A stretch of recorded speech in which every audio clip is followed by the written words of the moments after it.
안녕하세요. 콘서닥터맨 CD맨입니다. 제가 열화상 카메라로 건물 파크를 찍고 있는데 지금 보이나요? 건물 파크에 아파트랑 좀 학교가 지금 이렇게 울긋불긋하게 보여요. 열화상 카메라 이렇게 찍으면 이렇게 보이는데요. 제가 이번에 소개할 모델은 열화상 카메라 플리어 T540입니다. 이 제품은 이전에 있던 플리어 T 시리즈와 거의 비슷한 외형을 가지고 있는데 좀 달라진 부분이 있어요. 제가 실제 사용해보면서 괜찮았던 부분들을 좀 소개하려고 해요. T 시리즈는 이런 식으로, 이런 식으로 사용할 수 있죠. 로우 앵글과 하이 앵글, 뭐 어떤 상황이든지 화면 돌려서 사용할 수 있기 때문에 다양한 각도로 활용 가능합니다. 촬영하면서 관찰하면서 이 모니터를 봐야 되기 때문에 이걸 꺾어서 제가 편안한 각도로 그냥 두고 이걸 돌려서 제가 원하는 각도로 촬영이 가능하다는 부분이 있죠. 이쪽에 렌즈 부분부터 볼까요? 렌즈 부분에 보면은 포커스 링을 돌려서 수동 초점 맞출 수 있는 부분이 있는데요.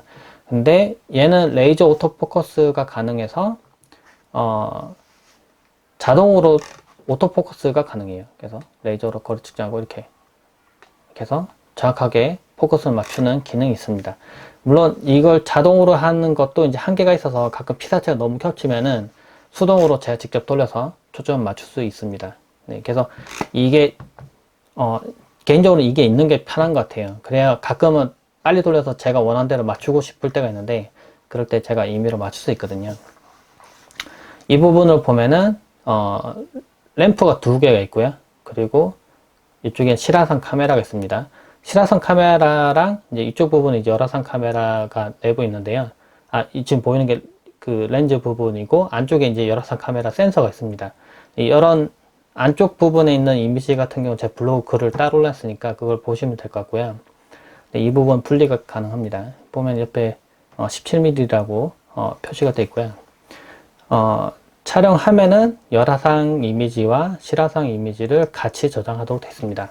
그 거리를 정확하게 측정하면서 거리도 같이 기록이 되는데 여기서 이제 그 레이저 오토포커스가 나와서 레이저가 나와서 이제 그걸 받는 위치를 확인해서 거리를 측정하도록 되어 있어요. 그래서 정확하게 거리 측정이 됩니다. 그러니까 레이저 거리 측정기가 여기 붙어 있는 거죠. 어떻게 보면. 그리고 이쪽 부분을 보면은 이 하나는 촬영 버튼이고 하나는 그 오토 촬영을 위해서 이제 오토포커스를 위한 버튼이에요. 그리고 이쪽에는 레이저 포인터가 나오는 버튼이 있고요. 지금 보이죠? 빨간색. 네, 그리고 이쪽에 P 버튼을 이용해서 특수한 기능을 매핑 시켜서 자주 사용하는 기능을 넣을 수가 있습니다. 근데 P 버튼이 이쪽에도 있어요. 근데 서로 다른 역할을 합니다. 그래서 이쪽에 있는 P 눌렀을 때는 어떤 기능을 사용할 수 있도록 하고 저쪽에 있는 P를 누를 때는 또 다른 기능을 하도록 매핑을 시켜서 사용할 수 있어요. 그건 좀 이따 보여드릴게요. 이쪽에 있는 버튼들은 손을 이렇게 꼈을 때 여기 전원 버튼이고 뒤로 가기 사방향 버튼과 설정 버튼, 재생과 P 버튼인데 엄지 손가락을 이용해서 다 조작할 수 있는 위치에 있어서 조작이 무척 편리해요. 이건 인식 움직이면서 밑에 있는 버튼을 또 눌러서 사용 가능하고요. 이쪽에 있는 것도 앞에 있는 것도 이렇게 눌러서 사용 가능합니다. 네, 그래서 디자인은 이렇게 크기는 좀 있고 무겁지만은 이런 식으로 사용하게 돼 있어서 편리해요. 그리고 실제 사용할 때는 이제 산업용으로 사용할 때는 장갑 같은 거 끼고 사용하게 되는데 장갑 끼고 사용할 때도 이렇게 편리하게 이용할 수 있도록 되어 있습니다. 그리고 화면은 터치가 되는데 터치를 이용할 수도 있고 여기 있는 버튼 이용해서 모두 다 제어 가능해요. 그래서 장갑 끼고 사용하는데도 전혀 문제가 없습니다. 이 화면은 640에 480 해상도로 되어 있고 그리고 이제 4인치 화면을 가지고 있어요. 참고로 이 열화상 카메라의 센서 같은 경우에는 464에 348 해상도를 가지고 있고요. 그리고 온도는 마이너스 20에서 뭐 온도 범위 세 가지로 선택해도 되지만은 마이너스 20에서 1500도까지 촬영이 가능한 카메라입니다. 화면 터치가 가능한데 이 하단 부분에 이제 보면 특이한 버튼들이 아래쪽에 위치하고 있어요. 폴더 새로 생성하는 버튼도 있고요. 램프를 켜는 버튼인데 램프 켜면 지금 보이죠? 아우 밝아. 네, 램프가 있고 그리고 보면 연속 자동 초점이 있는데 이걸 끄면은 제가 여기 있는 버튼 눌러서 위에 있는 버튼이거든요. 눌러서 초점을 맞출 수 있고요. 연속 자동 초점을 켜두면 이게 안 먹어요. 위에 있는 게 안 먹습니다. 대신에 항상 제가 어디 위치를 비추면 자동으로 초점이 이렇게 맞아요. 이렇게. 네, 여기 제가 스펙표를 지금 띄워놨는데 지금 이게 자동으로 이렇게 맞습니다. 보이죠? 네, 여기 위로 가면 또 맞고. 그러니까 수시로 빨간 이게 켜지면서 계속 초점을 연속으로 맞추게 됐어요. 근데 이게 불편할 수도 있어요. 예를 들면 특정 사물을 고정시켜 놓고 사진 한 장 찍고 또 움직이고 또 찍고 해야 되는데 계속 포커스 맞추면은 반대로 불편할 수 있어요. 그래서 동영상 촬영할 때는 이거 켜는 게 좋을 것 같고, 아닐 때는 사진 할 때는 꺼도 뭐 무방할 것 같아요. 뭐 필요하실 때 이게 편리한 걸 선택해서 쓰시면 되겠습니다. 그리고 외부 다 설명드린 게 아니군요. 아직 남았는데 아래쪽에는 배터리 함이 있어요. 근데 배터리 함을 꺼낼 필요가 없었던 게 신형 제품들은 여기 보면 USB-C로 데이터 전송하거나 충전할 수 있도록 되어 있습니다. 그래서 저는 멀티 충전기에 지금 USB-C 케이블을 지금 연결시켜 놓은 상태인데 이렇게 연결시키면은 충전이 돼요. 네. 사용 중에도 충전이 됩니다. 충전이 되고요. 그 USB-C 보조 배터리 등을 이용하면은 이제 제가 글에는 적어놨는데 그 이용하면은 아주 빠르게 충전이 가능하더라고요. 사용 중에도 충전 가능하고 끈 상태로 충전 가능해서 이동하거나 잠깐 사용하지 않을 때도 틈틈이 충전할 수 있어서 야외에서 사용할 때도 뭐 배터리 걱정은 하지 않고 쓸 수 있을 것 같아요. 이 버튼, 이 화면 메뉴를 좀 보여드릴게요.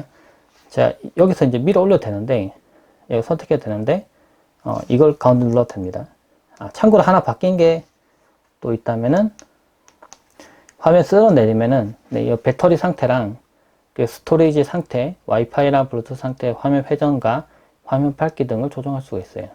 네. 자, 이거 눌러서 녹화 모드를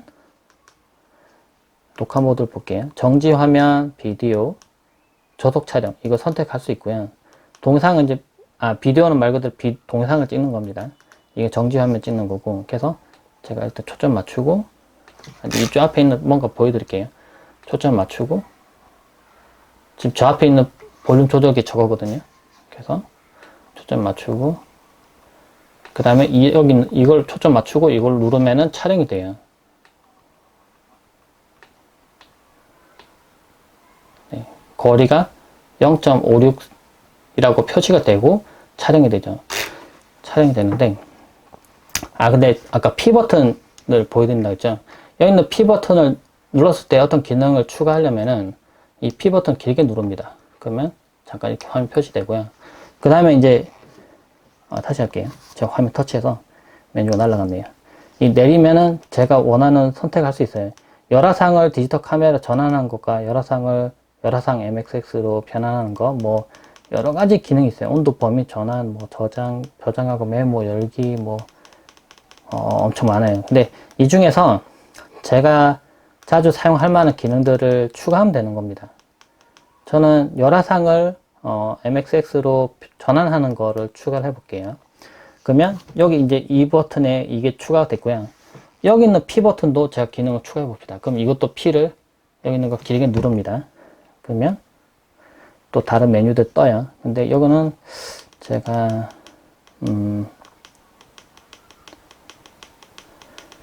뭘 할까요? 메뉴가 많은데 제가 보정을 해보겠습니다. 근데 좋았던 게 뭐냐면 이게 친형 제품이라 그런지 보정 속도도 엄청 빨라요. 그래서 특별히 그러니까 과거에 나왔던 제품들은 이게 속도가 좀 느리다 보니까 가끔은 이게 그 전에 있던 열 때문에 잔상이 남아 있어서 보정을 일부러 해줘야 되는데 그게 좀 시간이 걸리더라고요. 그래서 임의로 보정을 좀 눌러서 해줬었는데요. 지금은 굳이 그럴 필요는 없을 것 같긴 해요. 근데 만약에 보정을 했다면 여기 있는 버튼 누르면 보정이 됩니다. 보정 중 하고 보정이 되죠. 그리고 여기 있는 P 버튼 누르면은 네, 지금 열화상 이미지만 보이고요. 이렇게 하면 실화상 이미지랑 같이 겹쳐서 윤곽선이 보이게 됩니다. MXX 기술이 적용이 되는 거죠. 켜고 끄고. 개인적으로 이게 편한 것 같아요. 이 버튼 양쪽 다 다른 기능을 추가시켜 쓸 수 있는 거 이거 괜찮은 것 같아요. 그리고 또 다른 것도 봅시다. 보면 측정 매개 변수 변경하는 게 있고요. 이거는 만약 촬영하고 싶은 그 특정 조건을 맞춰주면 좀 더 정확하게 온도값을 측정할 수 있는데 그걸 할 때 할 수 있습니다. 측정 거리 같은 것도 제가 원하는 대로 설정할 수 있고요. 그리고 대기 온도나 상대 습도, 반사 온도, 그리고 방사율, 측정 재질마다 방사율이 서로 다른데 그걸 갖다가 좀 더 맞춰주면 좀 더 정확한 값을 가져올 수 있어요. 이미지 모드에서는 MXX로 지금 적용되어 있는데, 참고로 이걸 어떤 식으로 촬영하든지 간에 열화상 이미지도 저장되기 때문에 나중에 플리어 툴 프로그램 이용해서 수정이 가능해요. 그것도 좀 이따 보여드릴게요. 그리고 보면 핫스팟이나 콜드스팟 사용자 정의하거나 측거점을 추가하거나 이런 것들 가능합니다. 지금 이건 잠깐 이걸 바꿔 놓을게요. 여기 있는 버튼 눌러도 뜹니다. 그리고 팔레트를 변경할 수 있는데 이 컬러라고 되어 있습니다. 예, 그래서 뭐 아이언이나 레인보우, 아이언을 제일 많이 쓰긴 하는데 레인보우나 레인보우 하이 콘트라스트나 뭐 여러 가지들을 선택해서 쓸 수 있어요. 이건 변경한다고 해서 온도 값이 변경되는 게 아니라 그냥 보여지는 색 팔레트만 그냥 변경하는 겁니다. 그래서 이거는 보기 편한 거 그냥 선택하시면 돼요, 사실은. 그리고 설정에 들어가 보면 제일 많이 쓸만한 게 이제 온도 범위 변경인데, 제가 촬영하는 거는 좀 차가운 걸 수도 있고요. 또는 온도 좀 높은 걸 수도 있어요. 그래서 보통은 120도 이하를 잘 측정하니까 이렇게 선택하는 건데요. 온도 범위를 다른 걸 선택할 수 있어요. 그래서 0에서 만약에 650도까지 올라가는 물체를 온도 측정해야 된다. 뭐 가스레인지나 뭐 불꽃이나 그런 거 측정할 때 이렇게 온도 높여야 되고요. 근데 더 용광로나 더 뜨거운 거 측정하겠다 그러면 300도에서 1500도로 선택하시면 그거를 좀 더 깔끔하게 찍을 수 있습니다. 온도 범위가 안 맞는 걸 잘못 촬영하면 그냥 다 오버로 표시되기 때문에 온도 값을 저장할 수가 없어요. 그래서 이 부분은 제가 원하는 대로 선택을 해줘야 됩니다. 만약에 뭐 아주 차가운 걸 측정하지 않는다면 0에서 650 측정해도 되고요. 이걸 정확하게 선택해야 정확한 값을 가져올 수가 있어요. 지금 그리고 이 스마트폰과 연결하는 것과 그리고 USB 케이블 이용해서 연결시키고 플레이어 툴에서 실시간 모니터링 하는 거 그런 것도 가능합니다. 근데 이거는 크게 달라진 부분이 아니에요. 그전에도 다 원래 되던 부분이라서. 근데 제가 이걸 쓰면서 좀 괜찮았던 부분을 좀 설명을 미리 하자면, 이제 좀 이따 플레이어 툴 쓰는 걸 보여드릴게요.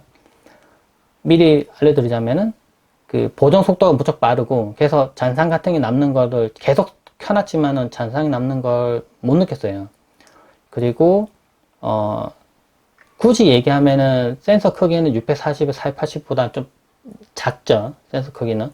그렇지만은 결과물은 상당히 선명하고 깨끗하더라고요. 그래서 그 점도 괜찮았고, 이 화면 자체가 크고 시원하고, 그리고 뭔가 메뉴 조작했을 때 되게 빠르다는 점, 네, 이 점이 좋더라고요. 그래서 응답 시간이라고 해야 되나? 제가 뭐 눌렀을 때 곧바로 뭔가 표시되기 때문에 되게 좀 빠르다? 그런 느낌을 받았습니다. 네, 그런 제품이에요. 이번 촬영한 이미지를 한번 살펴볼까요? 플리어 툴 프로그램 이용하면은 제가 찍은 이 이미지를 좀 더 여러 가지로 분석하거나 뭐 보고서 만들거나 좀 편리하게 이용할 수 있습니다. 플리어 툴은 무료이고 플리어 툴 플러스는 이제 유료인데, 무료 소프트웨어만 이용해도 아주 다양하게 활용할 수 있어요. 일단 제가 직접 촬영한 이미지를 좀 보겠습니다. 선택해서 보면은, 네, 지금 여기 보이죠? 근데 이게 지금 화면을 크게 띄었지만은 그래도 되게 멀리서 촬영한 건물인데 그래도 되게 선명하게 나온 게 보여요.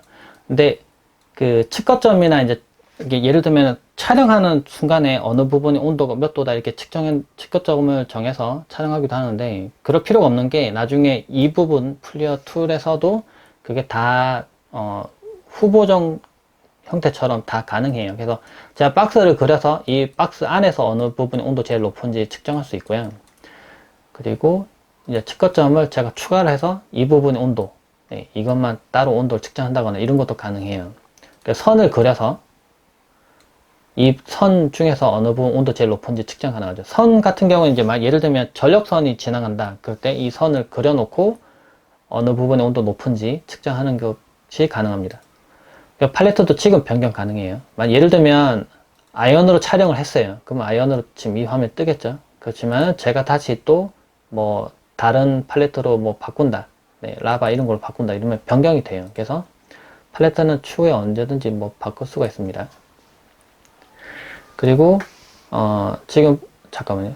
이 팔레트 다시 조금 밋밋한 걸로 바꿔 놓겠습니다. 조금은 아이언으로 바꿔 놓고 지금 이렇게 보이죠? 근데 예를 들면은 이거는 지금 건물과 지금 아래쪽 부분, 윗부분, 이런 쪽 부분에 온도 차이가 있어서 건물 형태가 보이는데, 예를 들면은 이 형태가 안 보일 수도 있어요. 예를 들면 건물과 주변이 온도가 너무 비슷비슷하다. 그럴 땐 찍으면 열화상 이미지에서 이렇게 구분이 잘 안 됩니다. 그럴 때는 여기 실화상 이미지와 겹치는 MXX 기술을 열화상 MXX를 선택을 하면은 지금 여기서도 적용이 돼요. 그리고 이 적용되는 정도도 선택할 수 있습니다. 제가 좀 더 진하게 선택할 수도 있고요. 좀 연하게 해서 살짝 겹치게 이렇게 보이도록 할 수도 있어요. 열화상 이미지만 볼 수도 있고, 이게 열 합성 이런 것도 가능하고, 네, 이렇게 특정 부분만 이렇게 표시되는 이런 것도 가능하고, 실화상만 보는 것도 가능해요. 지금 이 거리가 꽤 되죠? 지금 촬영한 거리 꽤 되는데, 이렇게 멋지게 촬영된 걸 볼 수 있습니다. 그리고 다른 것들도 볼까요? 예를 들면은, 이거는 PC 내부인데요. 네, PC 내부를 찍은 겁니다. 그러니까 원래는 이 화면인데, 이런 제 본체 내부를 찍은 건데, 이렇게 보입니다. 멋있죠? 네, 이 부분에 수냉 쿨러고, 수냉 쿨러 파이프 지나가는 부분과 램, 그 메인보드 부분에 지금 열이 어느 부분에 열이 많이 나는지 이런 것 갖다가 자세히 볼 수 있습니다. 이렇게 하면은, 네. 이렇게 하면 더 잘 보이죠? 그래서 어느 부분이 열이 좀 높은지, 지금 모터 부분 어느 부분 높은지, 지금 이 부분 사이에는 지금 열이 지금 없는데, 지금 이 부분은 이제 쇠로 덮인 부분이거든요. 그리고 그 아래 SSD가 있는데 이 부분 온도 높다. 이런 식으로 확인이 가능해요. 열화상 카메라는 눈으로 볼 수 없는 열을 사진으로 찍을 수가 있습니다. 그리고 동영상도 촬영 가능하고요. 그리고 연속해서 계속 촬영해서 분석하는 용도로 사용할 수 있는데, 어디에 사용되는지는 열만 있다면 다 촬영 가능하기 때문에 다양하게 활용될 수 있는 것 같아요. 저도 실험적인 영상 같은 거 촬영할 때 열화상 카메라를 자주 이용하는 편인데, 이걸 이용하면 눈으로 안 보이는 걸 찍을 수 있기 때문에 무척 재밌는 걸 찍을 수가 있습니다. 네, 이제 다시 이걸 좀 돌아볼까요? 네, 지금 보시면 네, T540 네, 신형 제품인 만큼 확실히 속도도 빠르고, 기존에 제가 그 아주 예전 제품 쓰고 있는데, 그것과 비교해서 본다면 뭐 성능이 비교가 안 될 만큼 엄청 좋네요. 네.